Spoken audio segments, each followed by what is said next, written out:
اعوذ باللہ من الشیطان الرجیم بسم اللہ الرحمن الرحیم ومن نعمرہ ننکسہ فی الخلق افلا یعقلون، اور جس کو ہم بڑی عمر دیتے ہیں اس کو سابقہ حالت پر لوٹا دیتے ہیں، کیا یہ اتنی بات بھی نہیں سمجھتے؟ یہ سورہ یاسین کی 68 نمبر کی آیت ہے۔ اس میں اللہ تعالیٰ لوگوں کو جو بوڑھا کرتے ہیں، جو بڑی عمر دیتے ہیں، اس کے تعلق سے بیان فرما رہے ہیں کہ جس کو ہم بڑی عمر دے دیتے ہیں، بوڑھا کر دیتے ہیں، اس کو پھر سے بچپنی کی طرف لوٹا دیتے ہیں اور اس کو خلقت کی طرف الٹا کر دیتے ہیں، خلقت میں اوندھا کر دیتے ہیں، اور اس کی جو پیدائش کی جو پہلے کی جو عمر تھی وہ عمر کی طرف الٹ دیتے ہیں اس کو۔ اس کا مطلب کیا ہے کہ آپ دیکھتے ہیں کہ انسان کی تخلیق کے سلسلے میں اللہ تعالیٰ نے کیسے بہترین انتظامات فرمائے ہیں کہ ایک حقیر پانی کے قطرے کو جو ناپاک ہے اور بے وقت ہے، اس کے ذریعے سے ماؤں کے رحموں میں جو ہے اس کو ٹپکایا جاتا ہے اور مہر یعنی بطن مادر میں جو ہے رکھ کر اس کو پرورش کی جاتی ہے اس کی، اور اس کو جو ہے ایک مقررہ مدت تک اللہ تعالیٰ اس کو رکھتے ہیں، اور پھر 4 مہینے کے اندر جو روایتوں سے بات صحیح روایتوں سے ثابت ہوتی ہے کہ اللہ تعالیٰ اس میں روح پھونکتے ہیں اور اس کو زندگی بخشتے ہیں، اور پھر اس میں ایسے ایسے بہترین اور نازک مشینیں لگائی جاتی ہیں کہ ایک عالم اصغر ہے انسان، اور پھر 9 مہینے تک اس کی ماں کے پیٹ ہی میں پرورش ہوتی ہے اور اس کی تربیت ہوتی ہے، اس کو خوب مضبوط کیا جاتا ہے، اس کے بعد اس کو باہر کی دنیا میں لایا جاتا ہے، اور پھر جب باہر آتا ہے بچہ پورا مکمل طور پر بن کر، تو اس وقت بھی اس کی کیفیت ایسی ہوتی ہے کہ انتہائی کمزور اور ناتواں اور نحیف، یہ اپنے آپ کچھ بھی نہیں کر سکتا۔ پھر آہستہ آہستہ بتدریج اللہ تعالیٰ اس کو طاقت اور قوت عطا فرماتے ہیں کہ کئی ایک مراحل سے گزر کر وہ ایک موقع ایسا آتا ہے کہ جوانی کے مرحلے کو پہنچتا ہے،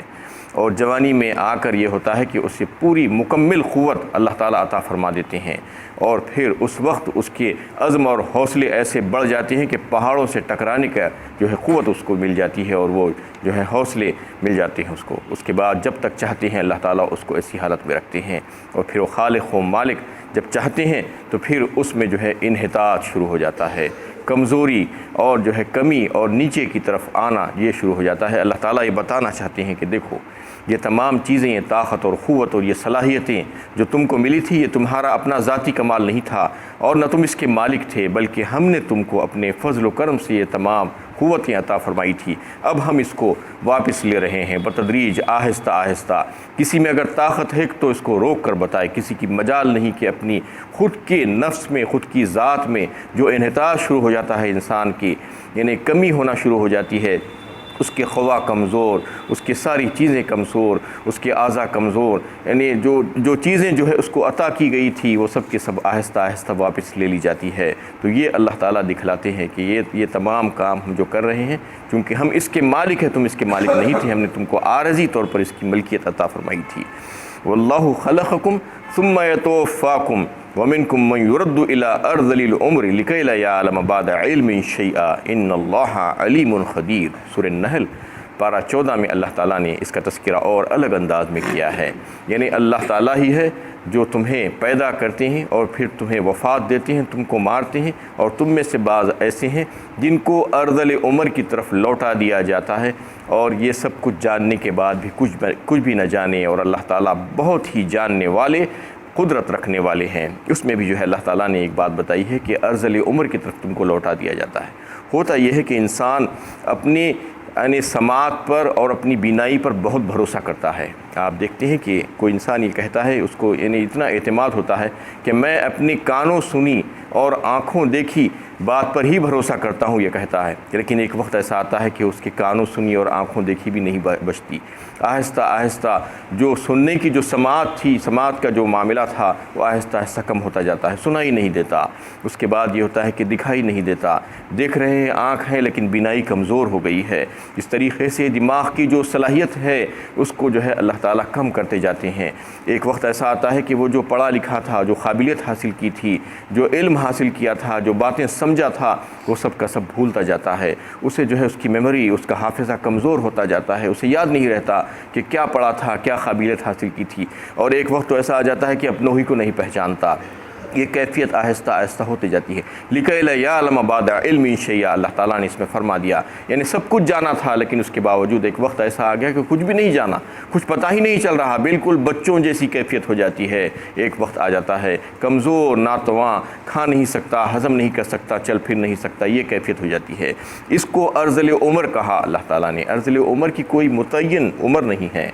یعنی ارذل عمر کبھی بھی ہو سکتی ہے انسان کو۔ ارذل عمر سے اللہ کے نبی صلی اللہ علیہ وسلم نے پناہ مانگی ہے۔ وہ عمر جو کیفیت ہے اصل میں وہ عمر کی، کہ کبھی بھی جو ہے وہ کیفیت اگر آ جائے تو ایسی ہوتی ہے کہ بالکل نکمی عمر جسے کہتے ہیں، بیکار اور کسی فائدے کی نہیں، نہ خود اپنے فائدے کے لیے اور نہ اطراف و اکناف کے لوگوں کے فائدے کے لیے۔ یعنی جو قریب ترین جو اطراف و اکناف کے جو لوگ ہیں ان کے لیے تو ایک زحمت بن جاتا ہے وہ، اور ایک بوجھ بن جاتا ہے کہ اس کو جو ہے سنبھالنا، اس کی ضرورتیں کو پوری کرنا۔ یعنی بستر پر پڑے ہوئے ہیں مہینوں سالوں سے، کوئی کام نہیں کر سکتے، اٹھ بیٹھ نہیں سکتے، چل پھر نہیں سکتے، اپنے آپ اپنی حاجتیں پوری نہیں کر سکتے، کھا پی نہیں سکتے، کہیں آ جا نہیں سکتے، عبادت نہیں کر سکتے، کوئی کار خیر نہیں کر سکتے، کسی کی مدد نہیں کر سکتے، بالکل ایسی کیفیت میں۔ بعض وقت تو ایسا ہوتا ہے کہ اس سے بھی زیادہ اور دواخانوں میں جا کر جو ہے ایڈمٹ ہو گئے ہیں، کوما میں آ گئے ہیں، اور جو ہے وینٹیلیٹر پر لگا دیے ہیں، ایسی کیفیت ہو جاتی ہے۔ اللہ کے نبی صلی اللہ علیہ وسلم نے ایسی عمر سے پناہ مانگی ہے، ایسی کیفیت سے پناہ مانگی۔ ہمیں بھی جو ہے ایسی عمر سے، ارذل عمر سے جو ہے پناہ مانگنا چاہیے کہ اللہ تعالیٰ ایسی بیکار اور نکمی عمر میں ہم کو نہ رکھے، بلکہ جب تک رکھے جب تک ہم کو خود اپنی ذات کو فائدہ ہو اور اپنے اطراف و اکناف کے لوگوں کو جو ہے اس سے فائدہ پہنچتا رہے، تو ایسی عمر جو ہے سب کے لیے فائدہ مند ہے۔ ورنہ ایسی عمر اگر نہیں ہوگی، ارذل عمر جو نکمی عمر جو کہلائی جاتی ہے، اگر ویسی عمر ہوگی تو پھر اس میں جو ہے کسی کا کوئی فائدہ نہیں ہوگا اور ہر ایک کو تکلیف اور پریشانی ہوگی۔ تو اس میں اس کا تذکرہ اللہ تعالیٰ کہہ رہے ہیں کہ دیکھو کیا تم کو اتنی عقل نہیں ہے؟ یہ تمام چیزیں تم دیکھتے ہو، روز بروز مشاہدے میں آتی ہے، اب تمہارے سامنے تمہارے اپنے لوگ ہیں جو ایک وقت جوان تھے اور بڑے طاقتور تھے، لیکن آہستہ آہستہ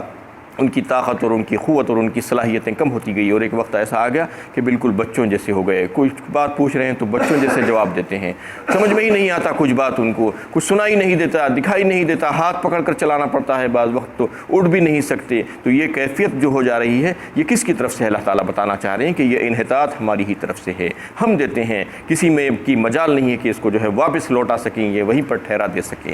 وَمَا عَلَّمْنَاهُ الشِّعْرَ وَمَا يَنبَغِي لَهُ ان هو الا ذکر وقرآن مبین، اور ہم نے اپنے پیغمبر کو شاعری نہیں سکھائی اور نہ یہ انہیں زیب دیتی ہے،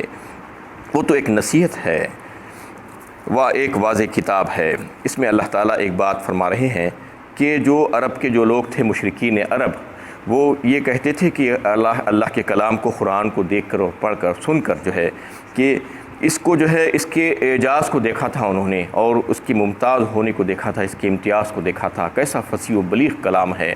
اور کیسا جو ہے حیران کن کلام ہے۔ اب اس کو غلط تو ثابت نہیں کر سکتے تھے، لیکن یہ کہتے تھے کہ یہ جو ہے سحر ہے، جادو ہے، اور اللہ کے نبی صلی اللہ علیہ وسلم کو کہا کرتے تھے کہ یہ جادوگر ہے، اور بسا اوقات یہ کہتے تھے کہ یہ شاعر ہیں، یہ شعر ہے، شعر کہتے ہیں اور یہ شاعر ہیں، جبکہ اللہ تعالیٰ بتا رہے ہیں کہ نبی صلی اللہ علیہ وسلم کے لیے زیبا نہیں ہے کہ وہ جو ہے شاعر ہوں، اور ان کو شعر کہنا ہم نے نہیں سکھایا ہے۔ وما علمناہ الشعر وما ينبغي له، اور اس کا جو ہے ان کو زیب نہیں دیتا، بلکہ وہ لوگ تو جو ہے اس بات کو بہت اچھی طریقے سے جانتے ہیں، یعنی کہ ان کے پاس یعنی شعر و ادب کا جو ہے جو ماحول تھا، ایک بچہ اور ایک عورت جو ہے یعنی بے ساختہ شعر کہا کرتی تھی، اور ان کو پتہ تھا کہ شعر کسے کہتے ہیں اور یہ کلام کس کا ہے، کلام میں کیا خصوصیت ہے، اس کو جانتے تھے۔ اس کے باوجود یہ کہہ رہے ہیں تو اللہ تعالیٰ فرما رہے ہیں کہ یہ باطل بات ہے، یہ غلط بات ہے، یہ جو کہہ رہے ہیں یہ بالکل بھی نہیں ہے ایسا، یہ شعر نہیں ہے اور یہ شاعری نہیں ہے، اور اللہ کے نبی صلی اللہ علیہ وسلم کو ہم نے شعر نہیں سکھایا اور ان کو جو ہے یہ زیب بھی نہیں دیتا تھا، بلکہ یہ تو ایک نصیحت ہے، قرآن جو بالکل واضح کتاب ہے۔ لِيُنذِرَ مَنْ كَانَ حَيًّا وَيَحِقَّ الْقَوْلُ عَلَى الْكَافِرِينَ، تاکہ جو زندہ ہیں یعنی جس کا دل ابھی پوری طرح مردہ نہیں ہوا ہے، ان کو ان کے باطل عقائد کے انجام بس سے ڈرائیں اور انکار کرنے والوں پر حجت پوری ہو جائے۔ اس میں ایک لفظ آیا ہے کہ جو زندہ ہیں ان کو ڈرایا جائے اس کلام کے ذریعے سے، یعنی اس کلام کی جو حقیقت ہے ان کے اوپر واضح کی جائے اور اس کلام کے ذریعے سے حجت ان کے اوپر پوری کر دی جائے، اور جو زندگی کے آثار جن میں پائے جاتے ہیں، وہ جو ہے جو چل پھر رہے ہیں، جو سن سمجھ سکتے ہیں، ان کو یہ بات سمجھائی جائے۔ اس میں زندہ رہنے کی بات جو بتائی گئی ہے، تو یہ کتاب ہدایت ہے، اور کتاب ہدایت زندوں کے لیے ہے، مردوں کے لیے نہیں۔ لیکن بدقسمتی سے آج یہ کتاب کو ہم نے مردوں کے لیے سمجھ رکھا ہے، اور دیکھیے آپ کہ اکثریت آج مسلمانوں کی یہ ہے کہ اس کتاب کو کب نکالتے ہیں؟ جب لوگ مرتے ہیں گھر میں، تو اس وقت یہ کتاب نکالی جاتی ہے اور پڑھی جاتی ہے اور پڑھائی جاتی ہے، اور مختلف قسم کی رسومات جو ہم نے اہل ہنوز سے لے لیے ہیں، جو ہندوؤں کے جو رسومات تھے، اس کو ہم نے مرنے کے بعد کے جو رسومات تھے، کہیں پر بھی جو ہے ایسے آثار ہمارے پاس اس کے نہیں ملتے تھے۔ ہمارے اسلاف نے کبھی بھی یہ کام نہیں کیا تھا کہ کسی کے مرنے پر بیٹھ کر ختم قرآن کریں اور پھر اس کا ایصال ثواب ان کو پہنچائیں۔ یہ کام ہماری اسلاف کبھی بھی نہیں کیے تھے۔ یہ کہیں پر صحیح حدیثوں سے اور کہیں پہ جو ہے کوئی دلائل کے ذریعے سے یہ بات ثابت نہیں ہوتی کہ ان کی فاتحہ سوم منائی گئی ہو، اور 10واں 20واں چہلم برسی، یہ سب چیزیں کہاں سے آئی اسلام میں؟ بتائی، یہ سب بدعتیں ہیں، یہ غلط طریقے ہیں، یہ طریقے ہم نے خود ایجاد کیے ہیں۔ ہم جس قوم کے ساتھ رہ رہے ہیں وہ قوم یہ کام کرتی تھی، اس سے ملے جھلے رسومات ہم نے لے لیے ہیں ان سے، اور پھر اس کو کچھ نام دے دیا ہے، اور اس کو بڑے اچھے خوشنما انداز میں ہم جو ہے پیش کر کے کہتے ہیں کہ یہ تو بہت اچھا کام ہے، اس میں تو جو ہے قرآن پڑھا جاتا ہے۔ قرآن پڑھنے کے لیے کہ جب کہا جائے تو جب پڑھنا چاہیے، جو کام جب کرنے کے لیے کہا جائے تو اس وقت کرنا چاہیے، اور یہ کلام اللہ تعالیٰ نے زندوں کے لیے بھیجا تھا۔ یہ بات اللہ تعالیٰ اس میں واضح فرما رہے ہیں۔ یہ ہدایت ان لوگوں کے لیے ہے جو زندہ ہیں، اور جو مردہ ہیں، جو مر چکے ہیں، ان کو اس سے کیا فائدہ ہو سکتا ہے بتائیے۔ اور جو ہے ایک حدیث اس سے پہلے بھی آپ کے سامنے آ چکی ہے، صحیح مسلم کی حدیث ہے کتاب الوصیہ میں، کہ 3 ایسے کام ہیں جو انسان کے مرنے کے بعد جو ہے اس کا فائدہ اس کو ہوتے رہتا ہے، جبکہ اس کے عمل کا سلسلہ ختم ہو جاتا ہے۔ اس میں ایک کام تو یہ تھا کہ علم نافع کا پھیلانا، قرآن اور حدیث اور سچے دین کے جو ہے علم جو ہے اس کو پھیلا دیا تھا اس نے اپنی زندگی میں، اور اپنی اولاد کو جو ہے اچھی تربیت کر دی تھی، تو وہ اس کے لیے دعائیں مغفرت کرتی ہے، اور صدقہ جاریہ کے کام جو اس نے اپنی زندگی میں خود اپنے ہاتھوں سے کیے تھے، اپنا مال لگایا تھا اور کہیں پر کچھ کام کر دیے تھے ایسے جس سے لوگ جو ہے اس کے مرنے کے بعد بھی فائدہ اٹھا رہے ہیں، تو یہ کام تو اس کے لیے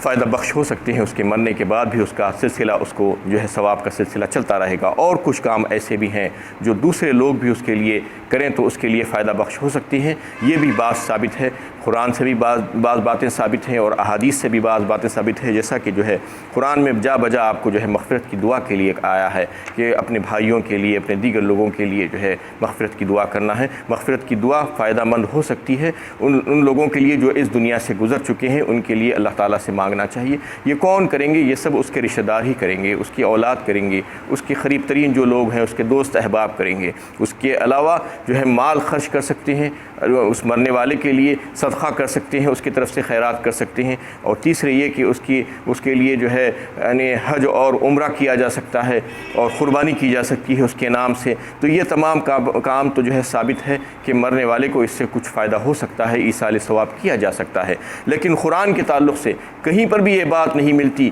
کہ کہیں پر جو ہے کسی نے قرآن کو پڑھا ہے، پڑھ کر بخشا ہے اور ایصال ثواب پہنچایا ہو، کیونکہ یہ جو ہے کلام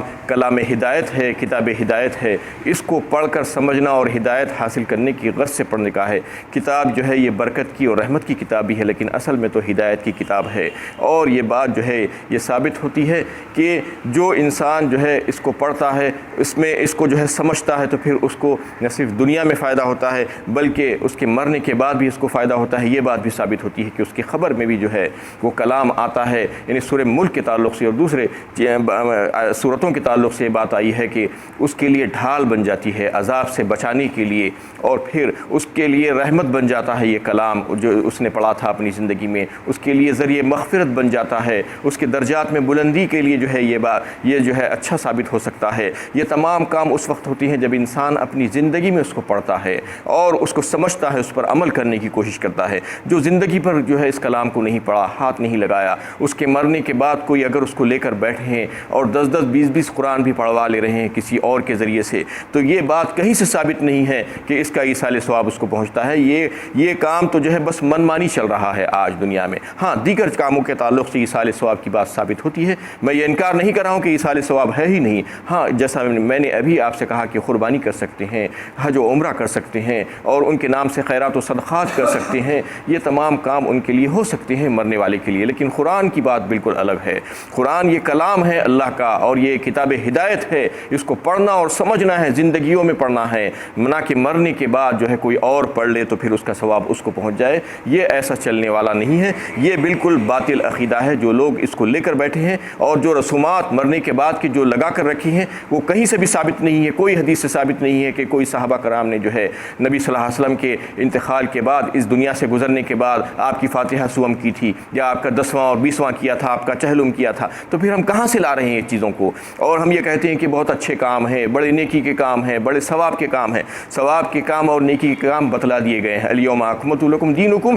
واتممت علیکم نعمتی ورضیت لکم الاسلام دینا کہہ دیا گیا سورہ مائدہ میں۔ یہ بات بتا دی گئی کہ آج کے دن ہم نے جو ہے دین کو مکمل کر دیا اور تمہارے لیے پسند کر دیا، اور اس میں جو ہے ساری باتیں بتائی گئی ہیں کہ جو کرنا ہے اور جو نہیں کرنا ہے، جو کرنے کے کام ہے وہ کرنا چاہیے ہمیں، جو نہیں کرنے کے کام ہے، جس کو نہیں کہا گیا ہے، جس سے منع کیا گیا ہے، وہ تمام کاموں کو جو ہے اللہ کے واسطے ہم کو چھوڑ دینا چاہیے۔ تو اس میں جو بات بتا دی گئی ہے کہ یہ جو ہے زندوں کے لیے کلام ہے۔ اولم یروا انا خلقنا لهم مما عملت ایدینا انعاما فهم لها مالکون، کیا یہ لوگ دیکھتے نہیں کہ ہم نے اپنے ہاتھوں سے یعنی اپنی قدرت سے ان کے لیے چوپائے بنائے ہیں اور انہیں ان کا مالک بنایا ہے۔ وآخر دعوانا ان الحمد للہ۔